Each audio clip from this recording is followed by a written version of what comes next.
Hello, folks. Welcome back to the channel. Tom Petch, soldier turned historian, joins us to talk about what SAS Rogue Heroes, the BBC series, got right and perhaps what it got wrong. Tom's book, Speed, Aggression and Surprise, The Secret Origins of the Special Air Service, is in the links below. You can also find the link to his website there and the various projects he's going on. But I'll bring him in now. Good evening, Tom. How are you today? Good evening. Very good. Yep. About to walk in from my minefield with the SAS Rogue Heroes series, but yes, I'm very good.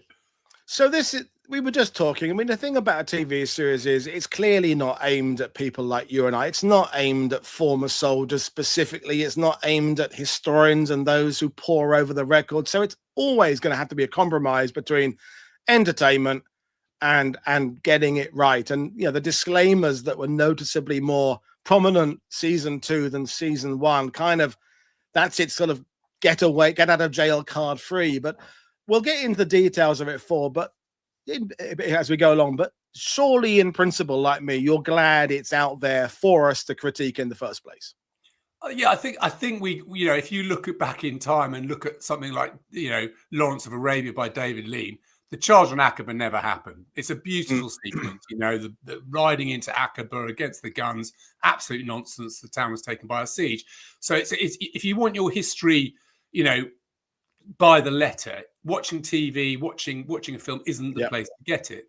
And I'd say the thing about this really is that without Stephen Knight, there would be no SAS Rogue Heroes. So, I mean, personally, I'm not a fan of Peaky Blinders, but that's just my taste. It doesn't mean it's a bad series, it's a bloody popular series. And that's how this got made. So, yeah, you're absolutely bang on there, Paul. You've got to recognize that this is how we have a story about the SAS in Italy, which we wouldn't have done otherwise.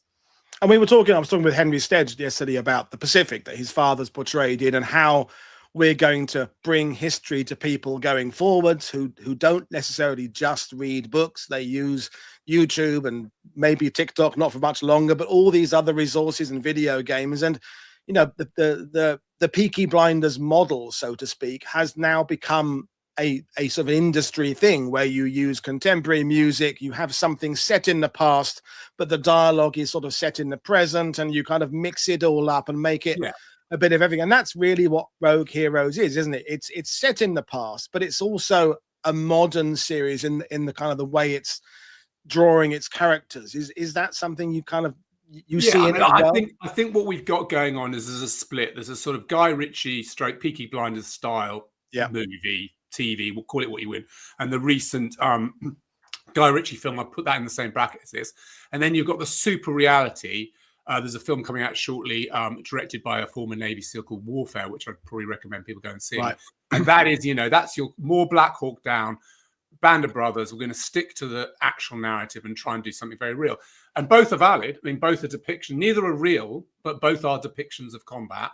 One route they're going extremely real, and the other route is this sort of high, whatever you call it, fantasy with the soundtrack, which we've got with Peaky Blinders Rogue Heroes. I mean, this is the thing with realism and in combat, is that from my limited point of view, having never served in any army shape or form, but you can get the kind of the O groups and the sitting around bits quite accurate. I mean, Pressure is coming out this year about Eisenhower and Group Captain Stagg, and I'm assuming that's going to be fairly accurate. I have in fact seen the script and it looks pretty accurate to me.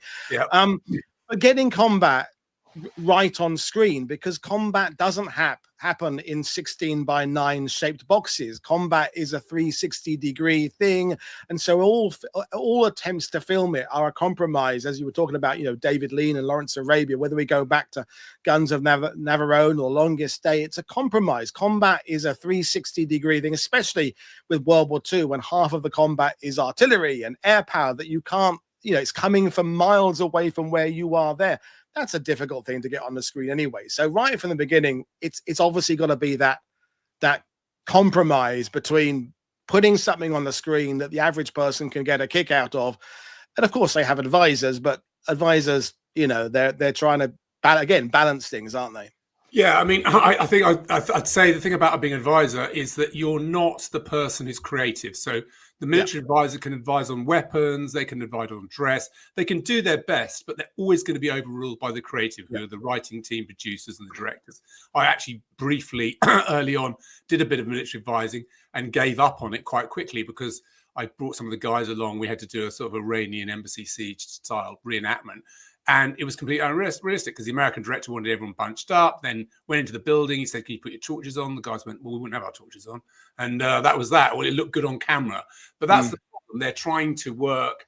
Their role is advisory. They can't, and when you're giving, and I know the advisor on this series, and when you're giving him flack, it's not really his back. That's not really his wheelhouse. He can do certain things and he can try and make it as accurate as possible. But ultimately, it's the creative that's going to drive the ship. Yeah. Yeah. Well, we've come here to we talk about the series as all, but the real history as well. And your book is in the links below, and you've come with some slides and things which we'll bring up there. So, let's kind of go through your interpretation of kind of the strengths and weaknesses of the series. Yeah. You've put some stuff on social media as well, and because there are some glaring uh-ohs, but there are some bits that they get really, really good as well. So, give us your thoughts. Yeah. Well, I mean, I saw an interview with Stephen Knight where he said he tried to stick to the facts but changed the chronology. I think he did this. There's a script writing technique where you get all these little cards, you write all the scenes down, and it looks like he got those and he threw them up in the air, and wherever they landed was where he stuck it. I'm being a bit facetious. He's a very good writer, but I think he didn't stick to history. But there are they sort of hit certain bullet points that are real. I thought we may as well start with the opening sequence of Series 2, which is in the Rogue Heroes series, that's named the Palm Court Hotel, and Blair Paddy Mayne smashing up the hotel and beating up some Royal Military Police. So there is truth behind this story, and this picture here is the terrace of Shepheard's Hotel, Cairo, of the era, and this is actually my great grandfather's hotel, who's a man called Samuel Shepheard, who founded this hotel. He actually sold it to the Germans. I'll come on to that in a bit, but he'd sold it to the Germans before the First World War.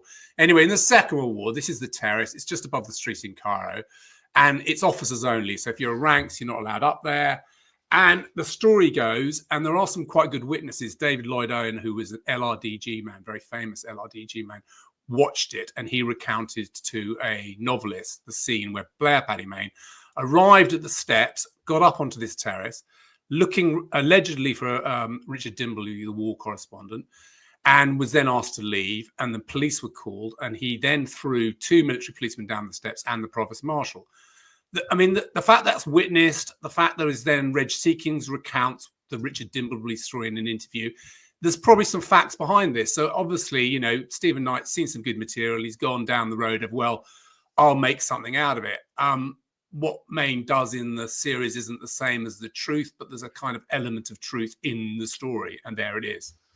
And this is the Stephen Knight model. Indeed, it's maybe the 21st century model of your hero in a TV series being an anti-hero.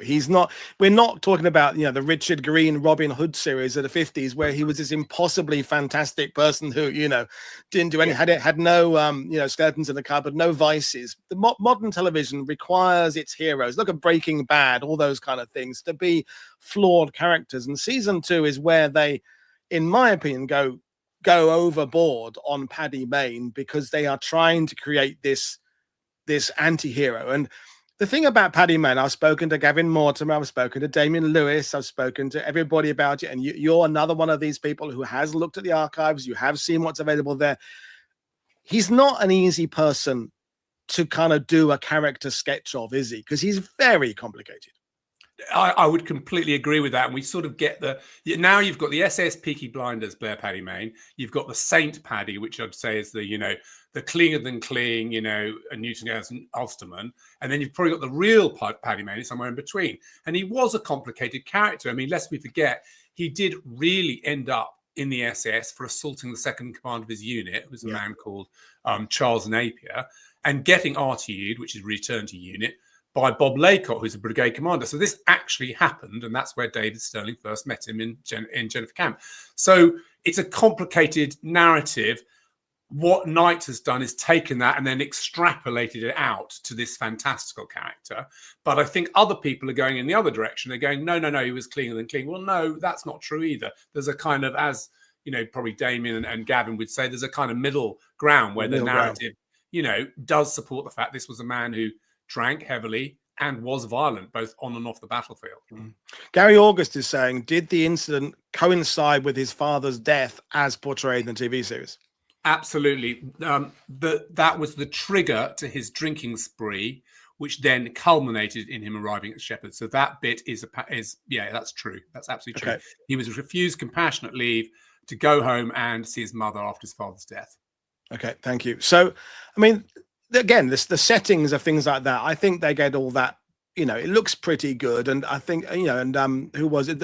Robert Hutton said about the little, in the series one, some little details of showing the photos that he had found himself in the archives. They were doing some little almost hidden detail things that you could only kind of admire. And at the same time, some of the broad sweeping things they were doing were, as we said, a little bit further away from truth. But we'll let you carry on through your photos and slides. And, I mean, you're enjoying this.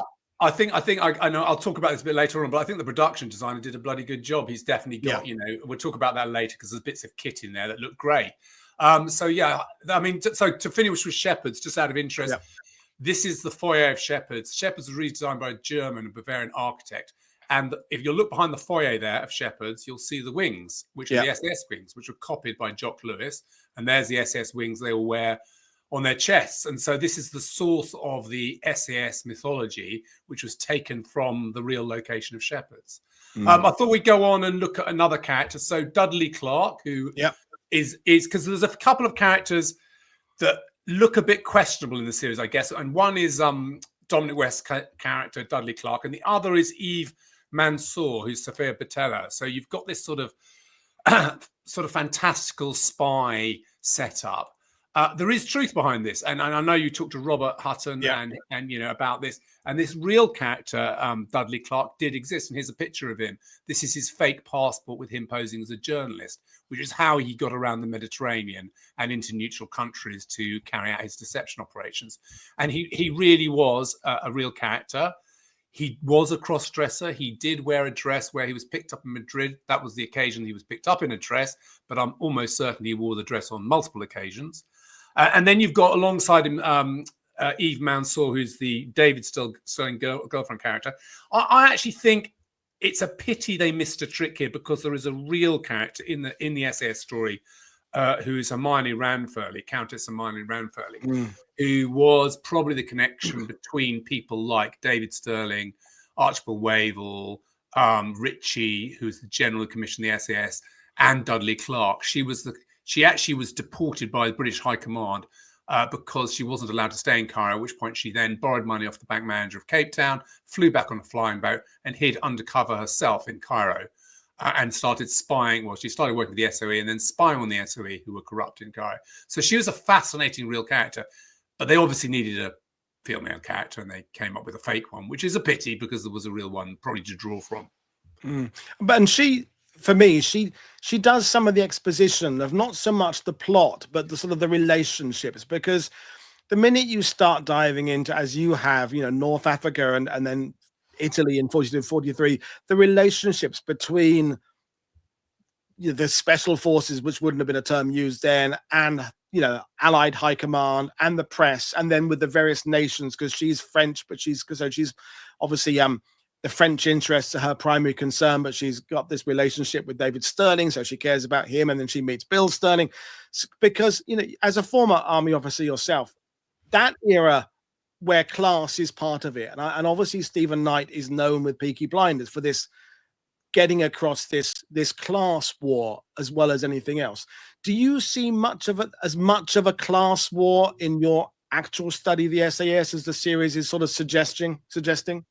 No, the SAS itself, interesting, because it was one of David Sterling's, its founders' principles that it was classless. So the SAS pioneered what the SAS does today, which is everyone's on first name terms. So it's like, it is a different outfit and very irregular compared to the very sort of class-riven military of the 1940s. So the class system was absolutely alive and kicking throughout the regimental system. But the SAS, and I'd say its predecessor to an extent, the LRDG, which was Long Range Desert Group, because they had to live in close proximity in these very, very extreme conditions, got rid of that. And so I don't see that as a class thing within the unit. In the hierarchy, definitely, yes, there were layers and layers of class sort of, aristocracy, which the British Army had a problem with, in terms of jobs for people who'd been to the right school and stuff.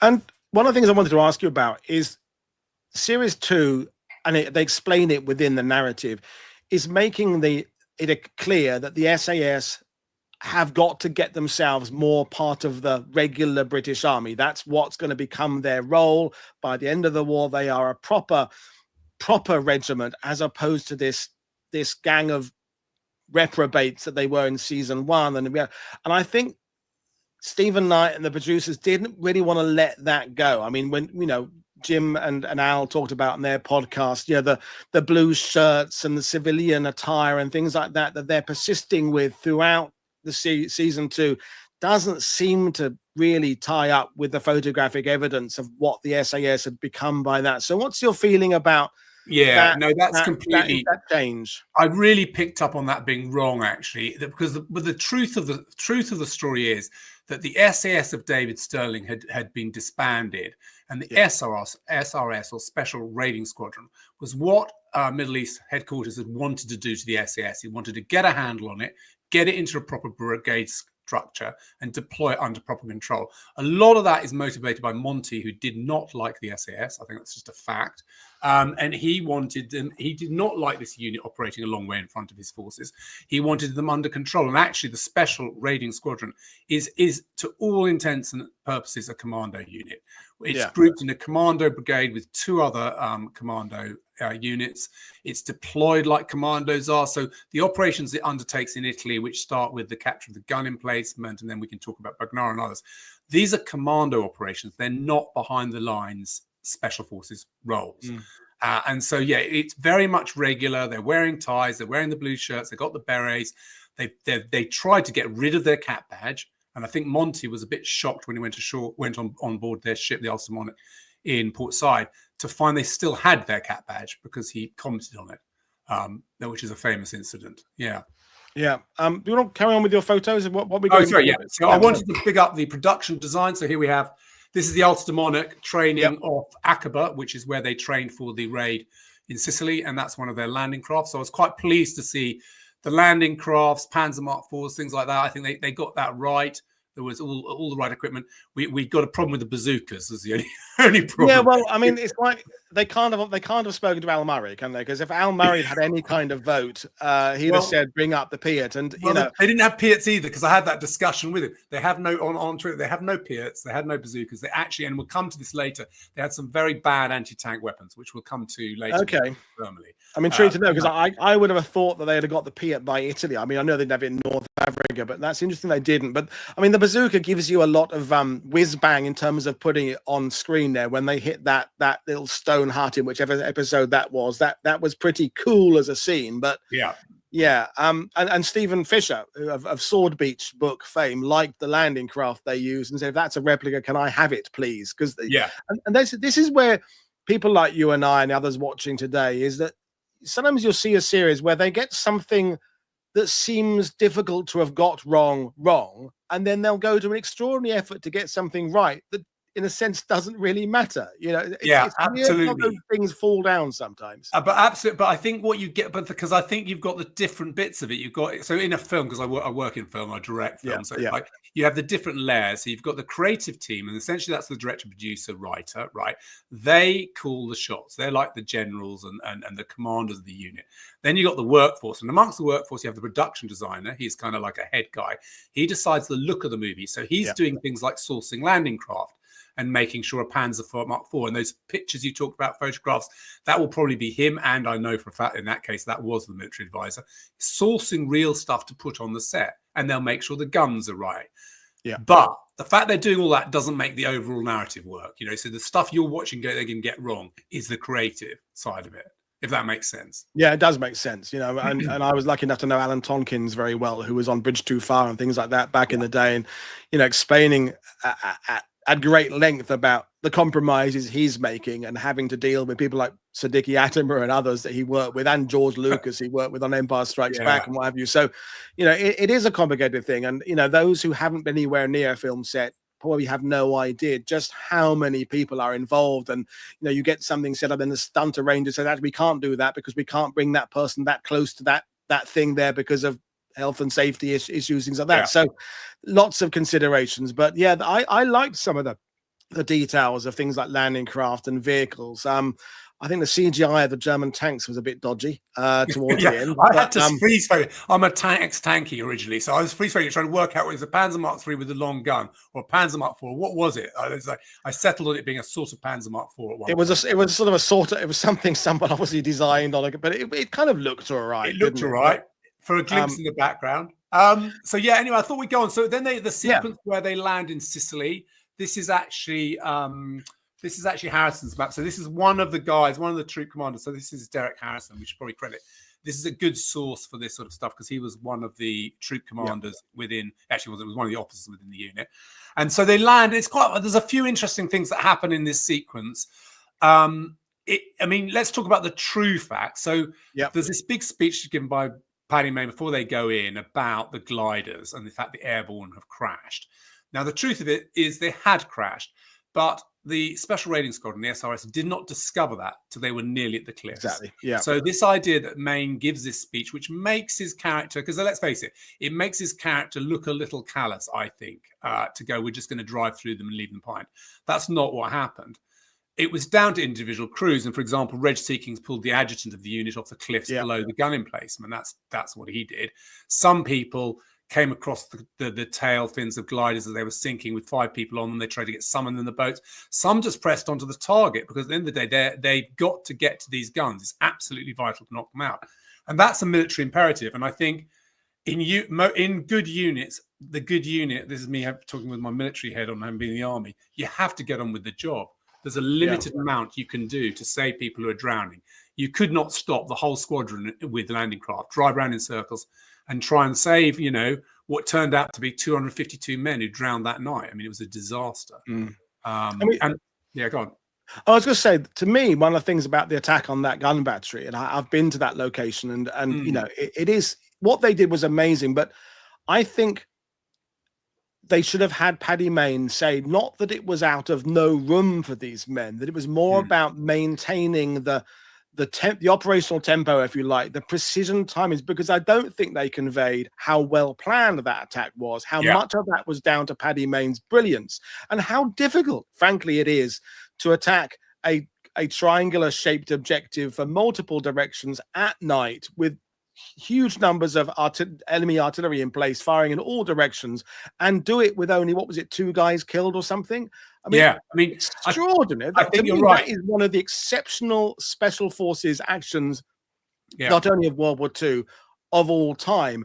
And in the series, it looked a little bit kind of Peaky Blinder-ish, of just lots of guys standing there, kind of firing their Tommy guns from the hip, and looking very sexy.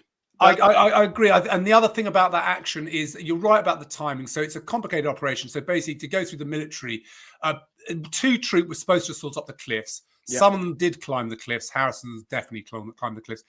And while Fraser's troop, which is 1 troop, provided fire support. Now, the thing about fire support, you've got to get that in at 90 degrees to your advancing force. So the idea of taking emplacement from multiple directions, you don't run into each other head on. What actually happened was, as you know, because you've been there, Fraser's unit came ashore, his troop came ashore on the more lava flow, easy-going ground, made very fast progress to the farmhouse. There was no contact. So this idea, it looks a bit like, you know, the opening of Private Ryan. And none of that had happened. It was absolutely silent until Seekings and that lot got into the wire and the run into the firehouse. At which point, Muirhead's mortars, which were due to opened fire, and they fired over. And then the second round ignited what was probably the ammunition of one of the batteries, and it blew up. The whole place lit up. And then Fraser's team went in. And then what happened was Fraser could see there was no opposition on the gun emplacement. So William Fraser then just rolled because he couldn't see 2 Troop, who were delayed because of all the problems they'd had. There was a gale blowing that night, so there was a whole mess with the landing craft being separated, people not really knowing. So he did what all good, instinctive troop leaders do. He just went, I'm going for this, and he took the emplacement. Interestingly, he threatened to do that in the briefing before the operation. He'd said to 2 Troop, because Fraser was the most experienced troop leader, he said to 2 Troop, don't worry, I'll have taken it before you get there. And he had. When they got there, they nearly had a blue on blue, which is where they challenged each other. They nearly shot down, some of their own men, because Fraser was already in the emplacement and they were protecting him. They nearly shot 2 Troop coming in. Yeah. I mean, so do you think that whole scene was a bit, in a sense, underwhelming in terms of just showing I mean, people talk about Paddy Mayne, the poetry, the violence, but they don't talk about the fact he was a solicitor and very, very good at planning things. And maybe a 10-second sequence of him poring over maps and looking at, different options with a pen and paper and things like that would have shown some of that, rather than always just having him kind of ramble off this poetry. I know they're trying to, we're coming back to what we were saying about earlier, they were trying to convey Paddy Mayne a particular way that was obviously a decision by the writers, but I don't think it allowed the viewer to get a grasp of what a meticulous planner he was. And also the disciplines not shown at the briefings in the TV series really annoyed me, because everything I've read about the SAS is that they were just as regimented for that procedure as your guards. When an officer is talking, outlining the mission, everybody sits there almost at attention. And the movie had it all a bit like, an episode of Please Sir from the 1970s. People kind of jostling. That to me didn't ring true at all. I mean, you're right, because they'd actually practiced. So they'd mocked up that target in Palestine, what was, then Palestine. They'd actually mocked up a complete mock-up with white tape of the target. Yeah. So they were practicing over and over again doing that operation, So they'd really rehearsed it.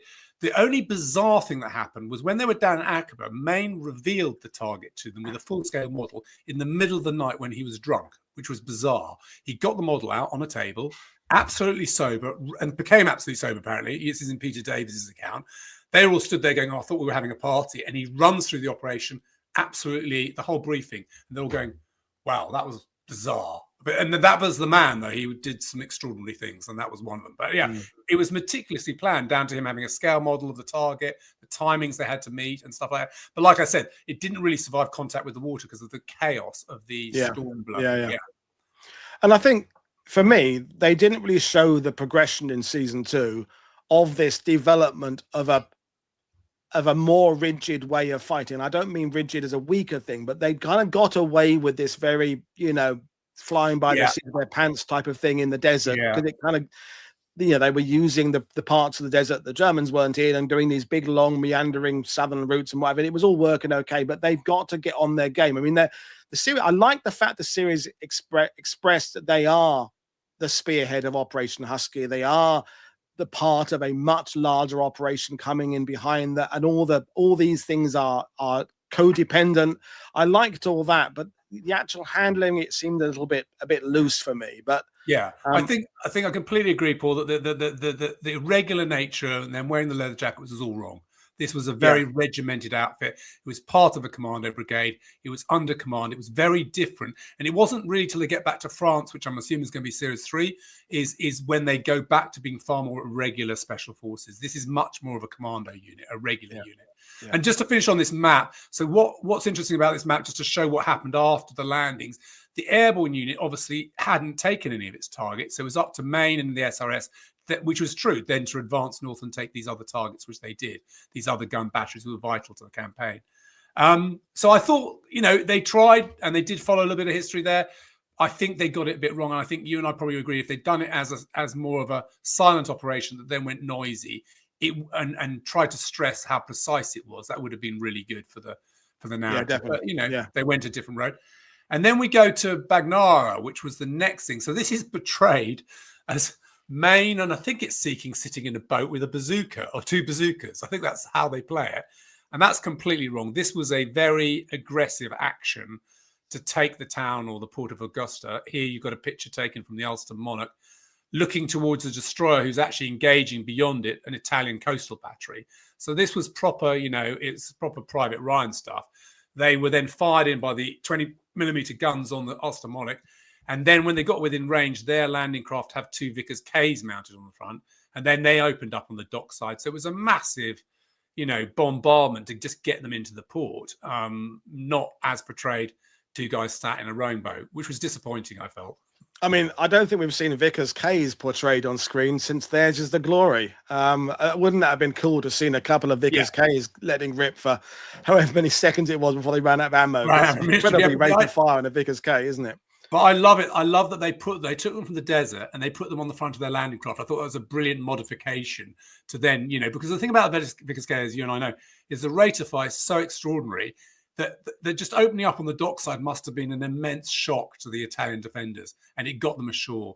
One guy, I think it was from Free Troop, got killed on the way in, and then Fraser and the others got ashore. And then I've got a picture of Augusta. There you go. And this again, I've got to credit like the locations in, I think, Croatia that they use. They're pretty decent replicas of the locations. This is the town of Augusta, and this I think is 2 Troop between the shelling. And you can see there's a Tommy gun against the wall. But again, you can see the berets they're wearing, the blue shirts, very regular looking troops, and no helmets, which is another thing I found odd about the costume in scene 1, I think it was, whatever it was. Yeah, no, that was a bit odd that they had the berets there. I mean, that's the other elephant in the room, is that do we think it was a budget issue? They weren't portraying more men in one SAS, or indeed 2 SAS or SRS, SAS. I mean, it only really seemed like kind of a posse of about 20 at any one time. I don't think that if you're watching it as a non-military expert, you might have come to the conclusion that it was just Paddy and these 20 guys, and it clearly never was. I mean, we're talking hundreds. Yeah, I mean, he at one point, I think he says something like, "Oh, there's only 30 of us to take Sicily" or something. There's a line, I can't remember the exact line, but I mean, we've got 266 other ranks here. It's like, and however many officers, sort of, there's how many? 1, 2, 3. There's probably 12, 14, 15 officers. I mean, there's a lot of people, a lot of soldiers. So this is wrong. I guess it's the budget. I guess also it's to follow the narrative, that it's easier if you've got fewer characters. There were a lot of the old sweats. So I like the fact they had Fraser in there, because he's underrepresented generally, I think, in the SS story. They had Tonkin in there. They had Sea Kings in there. So there were some of the old sweats. And I guess if you only have to follow a few characters, easier for the audience. I really liked the addition of Tonkin, and I thought Bill Sterling was a great addition to the story as well. We had a question coming up earlier about David Sterling and being a captive of the Italians and later the Germans, because I think I read somewhere that the actor Connor Swindles, who played David Sterling, didn't think he was going to be in season 2, and then kind of the last minute they decided. But I personally don't think it added anything to the season at all. I mean, I having him just kind of sort of go do Lally and then get straight again and then go do Lally again, it didn't really add to it. But we had a question which was from Paul Kelly: when Sterling was captured, did the Germans know who he was and how much interrogation was he subjected to? I mean, we see him captured at the end of season 1. Spoiler alert if you haven't seen season 1 yet, but I think people know the story of David Sterling. We know him as the legend he was, and in the series there's lots of the German commander who catches Tonkin is, "Oh, we know all about your SAS," in kind of a where eagles dare kind of that cold German accent. Was he as well known to the Germans as the series makes out? He was very well known. David Sterling was Erwin Rommel personally hunted David Sterling. As Rommel said, him and his unit had caused them more trouble than any other British unit of the same size. So they were known. They were known under the generic term of commandos, though. So the Germans didn't really distinguish between the long-range desert group, Popsky's army, and the air. Whoever was behind their lines, they called them commandos, and they had commando hunter units. And at one point, Rommel put himself together with a tank as an ad hoc hunter unit to try and catch David Sterling. So they were very aware. And then when Sterling was captured, what they do with it wasn't interrogation. What they do was they send in these fake British officers who David Sterling fell for the ruse. He admits that he fell for the first one. Some people went, "Oh, this guy's a bit dodgy, he's a bit too plummy in his accent." But they knew enough. For example, I think it's when Byrne, who's an SS man, is captured, they tell him his commanding officer is David Sterling, and please don't forget it. So they know when they've got an SAS man. They did know that, yeah. Okay. Let's carry on with the photos, and then we've got some more questions coming in. So And I'm enjoying this sort of free-flowing conversation. It's so it's here we go. I thought I'd just show it because at some point a piano does appear being shot at, but I thought, well, maybe that's the piano from Augusta. So here's the piano. So this is the true story. Having liberated the town, they then got a piano out of the bar, played it, and all got drunk. So that's what they did. Got the Prosecco out or whatever, and started drinking heavily.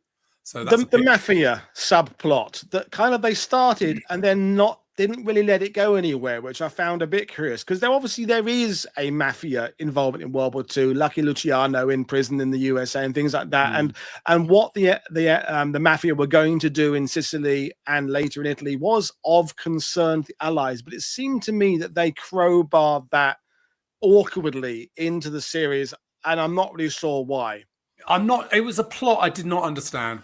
It's not. I didn't see it relevance to the narrative. Didn't get it. Apart from it looked a bit Peaky Blinders. Maybe didn't understand that plot at all. But it's a subplot. I think where I would say maybe it was I don't want to say it's a lack of material, but this is more obscure history. You've got to really start digging. I know there are books about it. There's obviously my book, and there are others. I'd really recommend people who are interested in this story get Peter Davies' book, which is SS Men in the Making, and Derek Harris's These Men Are Dangerous, because these were guys that were there, and the stories are really interesting. They are really interesting. And then people won't go into the archive, but the archive is very interesting. The information's there. It was just, as I said, Italy, I don't think sparked as much interest as North Africa did, and then France. So there isn't as much. You can't just pick up a book and go, oh, this is what happened, which you can do with the Western Desert. I mean, I think we're almost talking about when you get any unit that becomes proficient at something, there is a certain amount of repetition going on. I mean, before Masters of the Air came out, it's like, how many times can they just show ever increasing numbers of B-17s flying into Germany? How are they going to make it different each time? Yeah. And, if season 3 is going to be the SAS in France, of course, there are some fantastic missions, Bull Basket and all these other ones going on there. But if you don't understand the nuance of or they don't try and attempt to convey the nuance of, well, this one's about transport hubs, this one's about this, they could, to the uninitiated, look a bit repetitive. Well, it's jeeps bombing through woods again. And I suppose, as someone who's been through the archives again, the operations the SRS, SAS performed in Italy, could you describe them as repetitive in terms of viewing? Do they have? I think they all had. So they all had. This is the interesting thing. I think they all had their character, and the character was they got worse. Yeah. So the character was, you had a very good, straightforward, assault on a battery. I won't say it's straightforward, but it was a classic operation, very well laid out. Then you had this ad hoc operation to take Augusta, and then we'll come to Bagnara, and then we'll come to the disaster of Termoli. They were being repeatedly thrown against the wall. Actually, there was a line I quite liked from the main character. He said, we're being used as gravel thrown. And I thought that was quite a good bit of writing from Stephen Knight, in that sort of was what happened to them. They were held on landing craft, used as shock troops, went to dislodge things when things weren't working for the Allies, and that was how they were used, along with the other 2 commando units. Which is sort of a recurring theme in World War II of what we would call elite units being too good at their job and then being left in to keep on doing the job, when in some arguments which they take them out and then use them for something special. And you see that with the 6th Airborne in Normandy, or the 101st Airborne in the island in September. Yeah, putting the airborne troops back in the line is a complete waste of their assets. I would say that actually, and I'll controversially, I'd say the whole SRS is actually misemployed here. These guys who've operated behind the lines could have been used much more effectively behind the lines. I think they had a role that was sort of taken on by a few other people. We mentioned Dudley Clark earlier, but there were deception operations carried out by other SAS teams. Yeah. And one SAS was the team. They were the top team. Yeah. They should have been doing much more of that stuff and much less of this knocking bricks out of a wall. At the end of the day, you don't need to people who've operated 4 months behind the lines to do these operations. You can train a commando in a shorter amount of time to do this sort of work. It's section work. It's group formations attacking. They don't need specialist skills here. And that's not me being a former special forces guy being mean to the regulars. It's just use your troops for what their skill sets are, and don't squander the skill sets you've got. And to me, that's kind of the 1943 story of specialist forces. The Allies haven't quite worked out what to do with them. 42, as we said, that North Africa is kind of an ideal place for this experimental type of warfare. And perhaps you could see that with some of the units the Americans deploying in the Pacific, either the Alamo Scouts, things like that later on. Then by 44, Market Garden is not a very good example. They kind of starting to know what to do with airborne forces, starting to know what to do with raiding forces like the SAS and the Rangers. But 43 was that transitional year, wasn't it? I suppose it was an in between what had happened in the desert and then what was going to happen in 44 in France. In 44 in France, they go back into role, and that I have to say you've got to credit Eisenhower a lot for.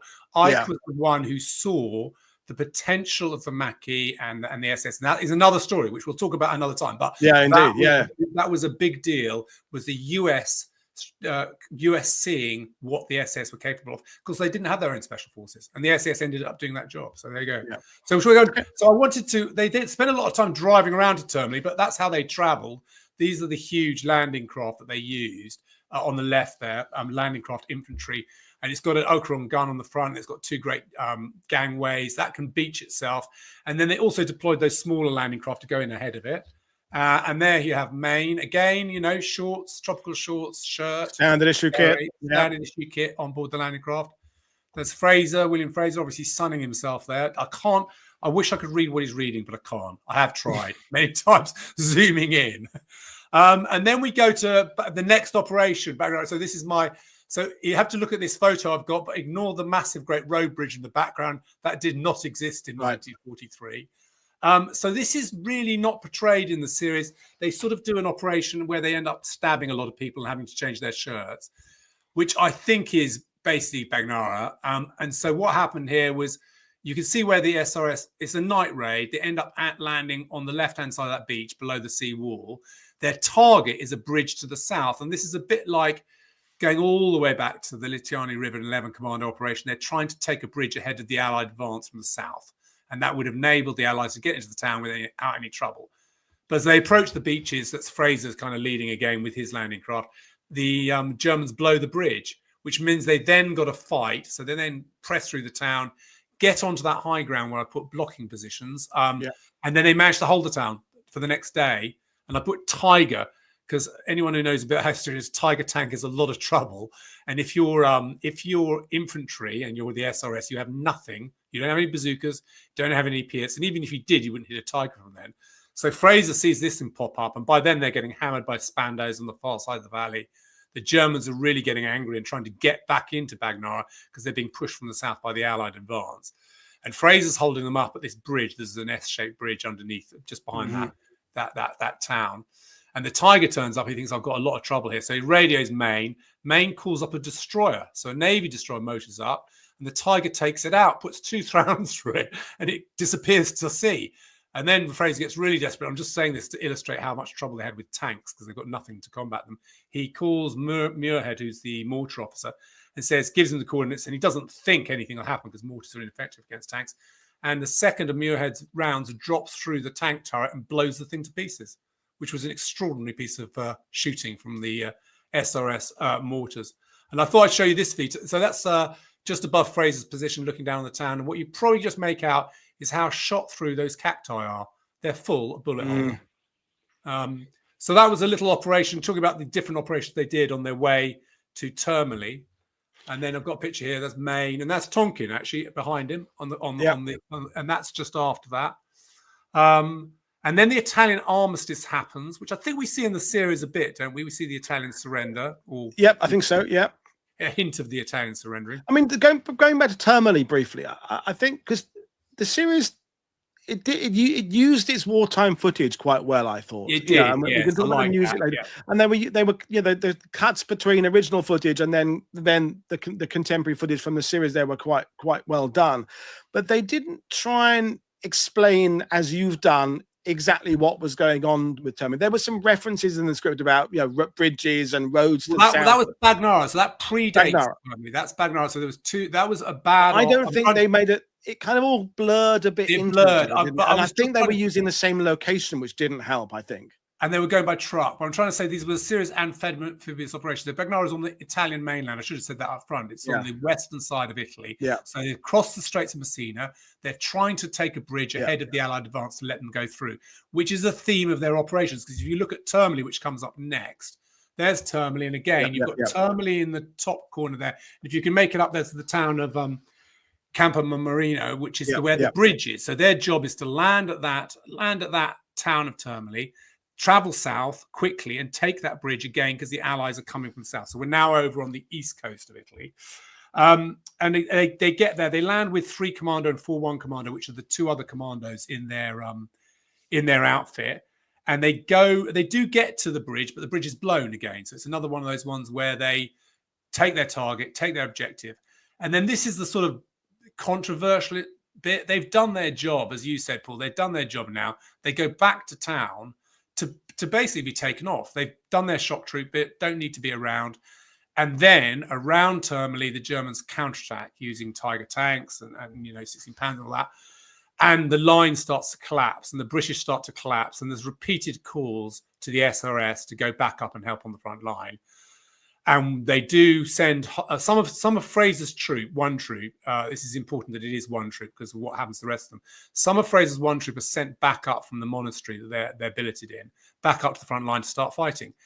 But then in the morning, the rest of the Mayne says, okay, well, the rest of us are going to go up. We're going to get in the trucks. We're going to go up. Now, in the series, this is kind of played out where Reg Seekings has gone off to a laundry and he meets the family and he gets friendly with the boy who he then shoots. And that's how SAS Rogue Heroes plays it out. The truth is he didn't know that boy, but the laundry was there. It was a laundry that was washing Allied clothes. It was next to the street where the lorries were all lined up. And all the lorries were lined up in that street. There's one troop's lorry in the back of this frame. If you can imagine, they were in a long line there. And the Germans were using a tower. Again, in the series, the towers in the series with the German spotter in it.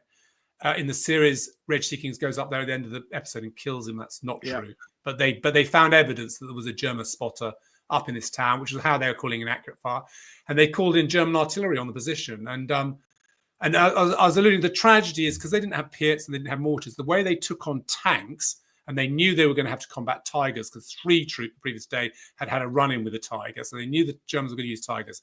And Tigers are a very big armoured vehicle. The only thing you can do to it really is take out its tracks, immobilise it, and then try and do something about it. And they had these grenades, which I believe were Italian, because I've never seen a reference in the British Army, but they had large cylindrical heads with a handle with a detonator in it. And the cylindrical head had about 1,500 grams of explosive in it, TNT. The men carried them in their packs, and the sergeants, like Seekings, had the explosive detonator handles in their packs. So if you imagine, you've turned your SAS man into a walking bomb. And what happened was there was a truck, one troop. Fraser was climbing to the front. There was a bit of a kerfuffle because some of troop wanted to ride in that truck and they couldn't. There was an argument with Wiseman. That was all going on. Seekings actually got onto the truck, got off, luckily, was kicking down the tailgate when the shell landed on the truck. Fraser was blown clear and knocked unconscious and wounded. Seekings was just standing there going, what's happened? And the whole truck had been vaporized. But as he looked at it, he found he was looking into men's rib cages because the explosive had burned and it had burnt the skins off the men. SRS men were lying around the road on fire. It was horrific descriptions. He talks about walking up to one, he's hanging off the truck and his Tommy gun stuck across his chest and you can see his heart beating beneath it. I mean, the descriptions for Seekings of this are horrific. So he goes to the laundry to get some water, at which point the family who were watching them load with the little boy, they're dead, but the boy's lying there with his guts hanging out, so Seekings shoots him. So fact and fiction sort of amalgamated in that episode to show this horrific incident in which 18 men die.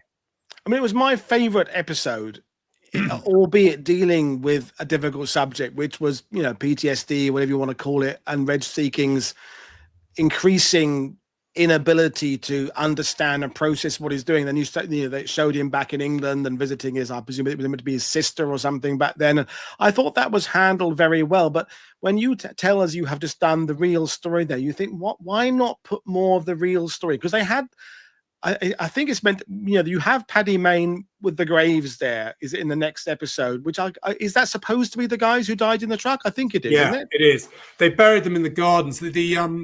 But the service was carried out by the Padre. So they had that scene where they all kind of read and then Seeking's goes on reading the whole list of the nominal roll. That was actually their padre to the service. They buried them in the gardens there. It's confusing.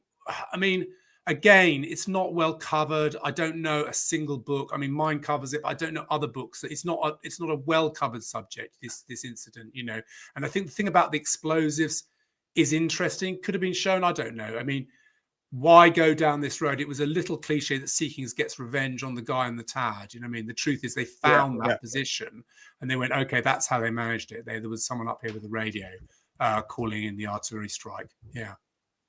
I want to ask you about the relationship between one SAS and two SAS, and because it seems to me two SAS in the series are used as kind of a character in their own right. There's, you know, that old kind of, I'm trying to think of a movie like, I don't know, Play Dirty with Michael Caine back in the day, where there was the kind of the renegade rogues going off to knock out the fuel dump, or was it Tobruk, I'm thinking. And then there was the kind of the proper British Army unit, and it seems they were showing that Paddy's guys were the guys with, you know, no respect for uniforms, blue shirts, leather jackets, and two SAS are far more the, you know, the parade ground types. Is there some truth in that? Not really. I mean, the truth is two SAS were less experienced. Also, there's a bit of a mistake. Interestingly, Bill Stirling was not with two SAS, though he was their CO. He wasn't with them in Italy. But there were individuals who are certainly on par with Blair Paddy Mayne, people like Roy Ferran, who you've heard of, great SAS operator, incredibly. And I'd put him in the same bracket as Mayne in terms of his behavior, actually. He was another guy who didn't like authority, didn't follow orders, famously attacking, you know, German headquarters without permission, forming partisan units when he'd been told not to. You know, so there were comparable characters in both units. The SAS attracted those sort of people. I would say, as a rule, the two SAS were just less experienced.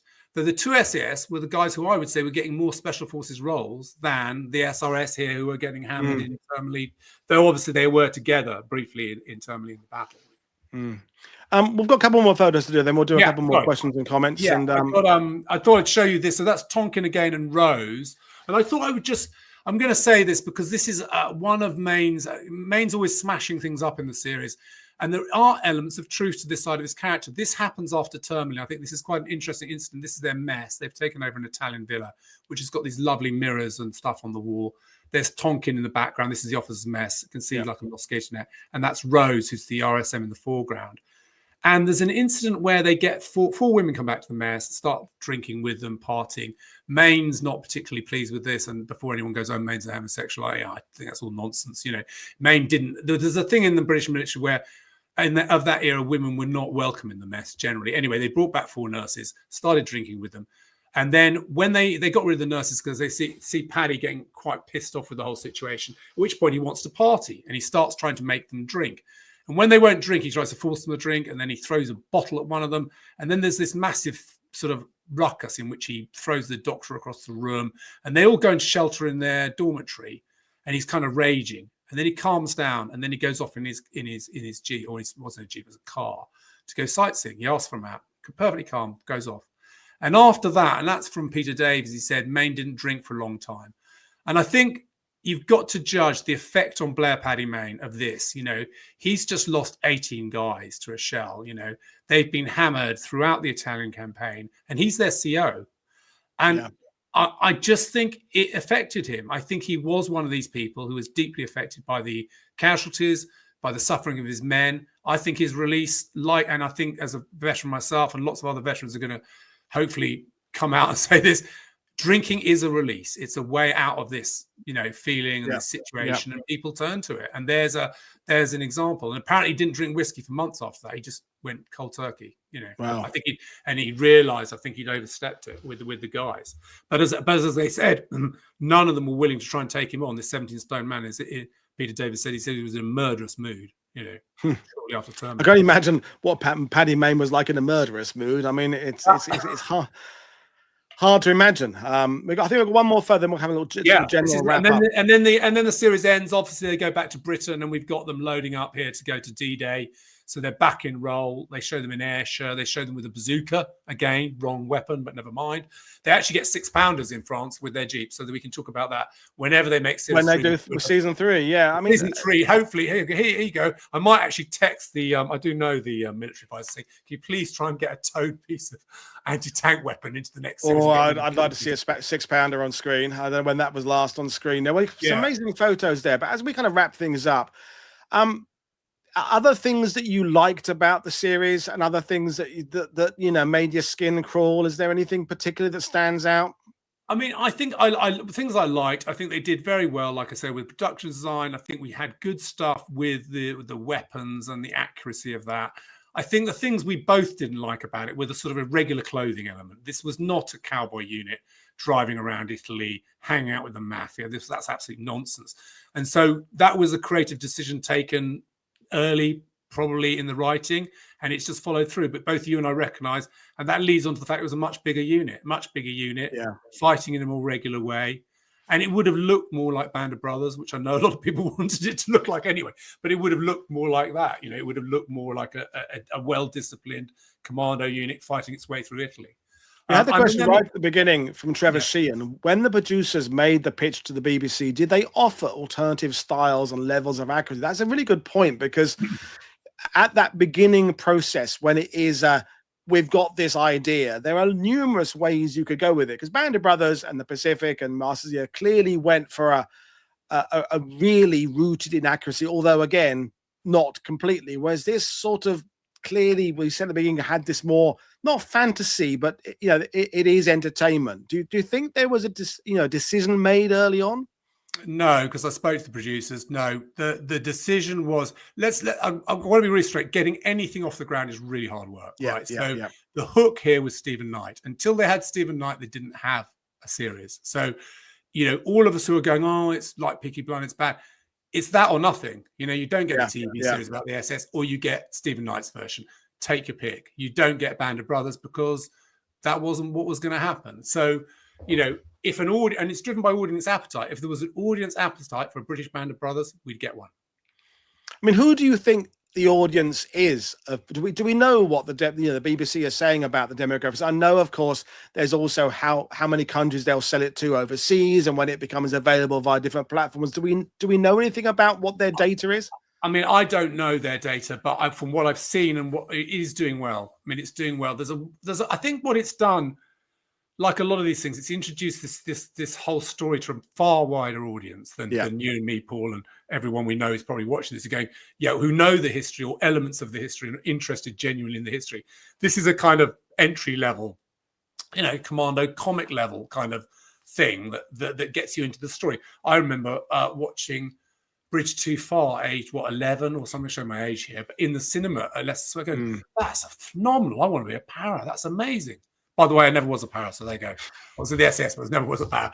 But like, that's the point, isn't it? It's like kind of your intro level to a story is this, you know, and it's got a very and also it's men and women. It's not just the demographic, you know. Yeah. You know, men watching war movies.